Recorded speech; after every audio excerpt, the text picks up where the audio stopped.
चैत्र 1980 की नवरात्रियों के बाद श्री मां के साथ अनेक भक्त हल्द्वानी से नीब करौरी ग्राम पहुंचे। मां के आदेश से वहां दूसरे दिन 12 बजे हनुमत जयंती पर हनुमान जी को विधिवत चोला चढ़ाने का कार्यक्रम निश्चित किया गया। ये कार्य श्री विनोद चंद्र जोशी, मैनेजर कैची आश्रम और पंडित किशोरी रमन जी वृंदावन के प्रख्यात कथावाचक को सौंपा गया। दूसरे दिन प्रातःकाल से ही मंदिर की सफाई और सजावट का कार्य चल रहा था।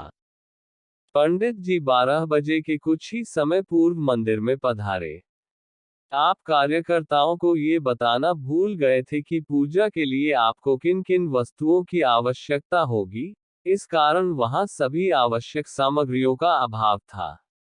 पंडित जी अपनी भूल पर दुखी थे, परंतु अब कोई उपचार न था। इतना समय नहीं था कि उनका किसी प्रकार संग्रह हो सके।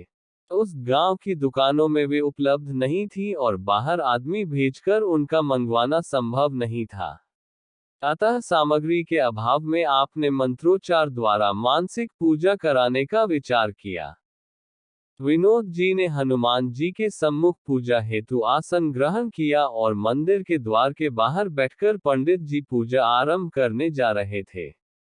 अन्य सभी दर्शनार्थी मंदिर के आगे बैठे थे और मैं, लेखक, पंडित जी के सामने मंदिर के द्वार के पास ही बैठा था।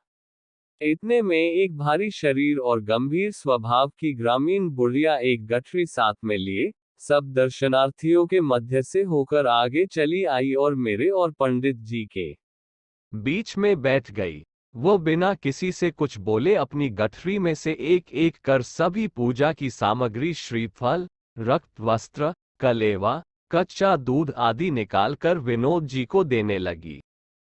हम सभी लोग मुग्ध हो गए और चकित दृष्टि से उस वृद्धा को देखते ही रह गए। ये समझ में नहीं आ रहा था कि यह बुढ़िया कौन है, कहां से आई है। इस पिछड़े भूभाग में उसे कर्मकांड की इतनी अच्छी जानकारी कैसे है? वो बिना बुलाए पूजा के आरंभ करते समय ही कैसे वहां उपस्थित हो गई? अस्तु विधिवत पूजन के बाद आरती हुई। तदुपरांत हनुमान चालीसा के पाठ का क्रम चलता रहा। बुढ़िया अपनी गठरी खाली कर चुकी थी, वह उठकर बाहर आ गई। हल्द्वानी से मां के साथ आए कुछ महिलाओं ने उससे भंडारे में प्रसाद पाने का आग्रह किया। उसने बताया कि वह प्रसाद साथ में लाई है और उसने वहां उपस्थित सभी महिलाओं को पूरी और सब्जी का प्रसाद अपनी गठरी से निकाल कर दिया। उसने ये भी बताया कि वह 7 कोस दूर से आ रही है। एकाएक उस भीड़ में वह किधर गायब हो गई, कोई जान नहीं पाया। नीब करौरी ग्राम के लोगों का कहना है कि यह बुढ़िया कहीं बाहर से आई थी।